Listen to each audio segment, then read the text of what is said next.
السلام علیکم ورحمۃ اللہ وبرکاتہ۔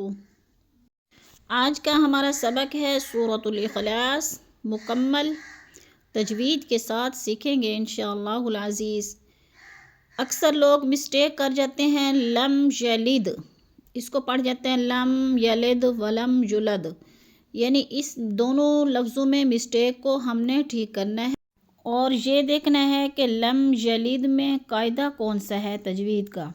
انشاءاللہ اس قاعدے کو بھی دیکھیں گے، اچھے سے سیکھیں گے۔ آپ میرے ساتھ رہیے، پوری ویڈیو دیکھیے۔ اگر آپ کو یہ ویڈیو پسند آئے تو لائک اور سبسکرائب ضرور کریں اور اس کو آگے شیئر بھی ضرور کریں تاکہ دوسرے لوگ بھی فیض یاب ہو سکیں اور آپ کا بھی اس نیکی میں حصہ شامل ہو سکے۔ شروع کرتے ہیں۔ اعوذ باللہ من الشیطان الرجیم، بسم اللہ الرحمن الرحیم، قل هو اللہ احد۔ هو اللہ، اللہ جو ہے اس کو ہم نے پر کر کے پڑھنا ہے، اس میں اللہ کو، اس لیے کہ اللہ سے پہلے لفظ واو کے اوپر زبر ہے تو ہم نے اللہ کو پر کر کے پڑھنا۔ قل هو اللہ، اکثر کیا پڑھ جاتے ہیں هو اللہ، ہو بھی نہیں پڑھنا، اصل لفظ کیا ہے ہو ہے، ہو، اور هو اللہ، یہ جو درمیان میں اللہ کی الف آئی ہے تو اس کو ہم نے نہیں پڑھنا، ہم نے اللہ کو واو کے ساتھ ملا کے پڑھنا ہے، درمیان والے الف پر کوئی حرکت نہیں ہے تو ہم نے اس کو نہیں پڑھنا۔ ہاں البتہ اگر قل ہو میں اگر وقف کرنا ہے تو پھر اس میں اللہ پہ الف کے اوپر زبر لگانی ہے، پھر حمزہ بن جانا ہے۔ تو اب ہم ملا کے پڑھ رہے ہیں، متصل پڑھ رہے ہیں، تو ہم نے کیسے پڑھنا ہے؟ قل هو اللہ احد، احد، ہا کو ہم نے حلق کے درمیانے حصے سے نکالنا ہے کیونکہ حروف حلقی والا یہ ہا ہے۔ حروف حلقی کل 6 ہیں، حمزہ، ہا، عین، ہا، غین، خو، اور یہ والا ہا ہے تو اس کو ہم نے کیا کرنا ہے؟ احد باریک کر کے پڑھنا ہے، اور احد نہیں پڑھنا، دو پیش تنوین کو وقف کی صورت میں کیا کرنا ہے؟ ہم نے ساکن کر دینا ہے۔ احد، پیچھے سے رپیٹ کر لیتے ہیں۔ قل هو اللہ احد،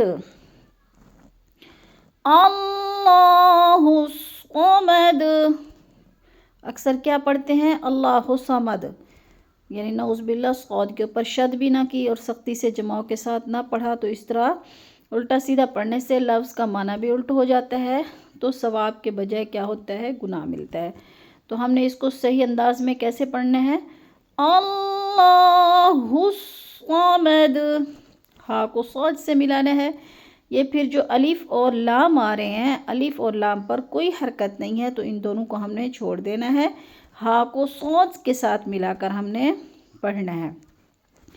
اللہ الصمد، لم یلد، اب لم یلد، لم پہ جو ہے میم ساکن کے بعد یا آ گیا ہے تو ادھر کیا ہے؟ اظہار شفوی۔ اکثر کیا مسٹیک کر جاتے ہیں؟ لم یلد یعنی غنہ کر جاتے ہیں، اس طرح غنہ نہیں کرنا، ادھر اظہار شفوی ہے، ہم نے کیا کرنا ہے؟ ادھر غنہ بالکل نہیں کرنا، جیسے جلدی جلدی پڑھنا ہے، لم یلد ولم یولد، ولم پہ پھر اظہار شفوی ہے، ادھر بھی ہم نے غنہ نہیں کرنا، ولم نہیں پڑھنا، اس طرح لفظ غلط ہو جائے گا۔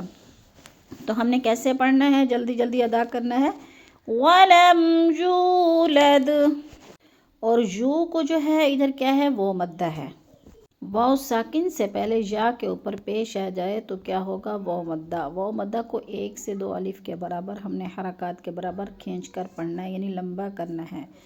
لم یلد ولم یولد، ولم یولد، ولم یکن لہ، ولم، اب ادھر دیکھیں میم ساکن کے بعد پھر حرف یا آ گیا ہے تو ادھر کیا ہو رہا ہے؟ اظہار شفوی، ادھر بھی ہم نے غنہ نہیں کرنا. اظہار شفوی کا معنی ہوتا ہے لفظ کو ظاہر کر کے پڑھنا. جیسے وَلَمْ يَكُنْ لَهُ. اب ادھر یکن اکثر کیا کرتے ہیں؟ ادغام مع الغنہ، یعنی ادغام مع الغنہ کے ساتھ ادغام کر جاتے ہیں. تو یہ کیا ہے؟ ادھر ادغام بلا غنہ ہے. یَقُلَّ یعنی نون ساکن کو ہم نے نہیں پڑھنا، کاف کو لام کے ساتھ ملا کر ادغام کرنا ہے. یعنی مشدد حرف کو پچھلے متحرک حرف کاف کے ساتھ ملانا ہے. جیسے یَقُلْ لَهُ، یکن نہیں پڑھنا، اس طرح غلط ہو جائے گا. تو کیا پڑھنا ہے ہم نے؟ وَلَمْ يَكُنْ لَهُ، وَلَمْ يَكُنْ لَهُ كُفُوًا أَحَدٌ. اب کفواً، دو زبر تنوین کے بعد آگے کیا آ گیا ہے؟ حروف حلقی میں سے حمزہ آ گیا ہے. حروف حلقی کل کتنے ہیں؟ حمزہ، ہا، عین، حا، غین، خا. فرسٹ جو لفظ ہے کیا ہے؟ حمزہ. حروف حلقی میں سے حمزہ آ گیا تو ہم نے ادھر کیا کرنا ہے؟ اظہار کرنا ہے، اخفا نہیں کرنا. اخفا سے لفظ غلط ہو جائے گا. تو ہم نے کیا کرنا ہے؟ کیسے پڑھنا ہے؟ اس کی ادائیگی کیسے کرنی ہے حروف حلقی کی؟ کفواً احد. کفواً احد نہیں پڑھنا، یہ غلط ہے. ٹھیک کیا ہے؟ کفواً احد. اب احدن وقف کی صورت میں دو پیش کو ہم نے دال دو پیش دن جو ہے ادھر تنوین کو ہم نے کیا کرنا ہے؟ ساکن کر دینا ہے وقف کی صورت میں. احد. اب پیچھے سے رپیٹ کر لیتے ہیں آیت.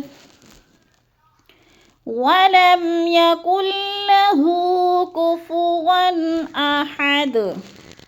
صدق اللہ العظیم. اللہم فقہنا فی الدین. کلاس کے اختتام پر دعا پڑھ لیتے ہیں. سبحان ربک رب العزت عما یصفون وسلام علی المرسلین والحمد للہ رب العالمین.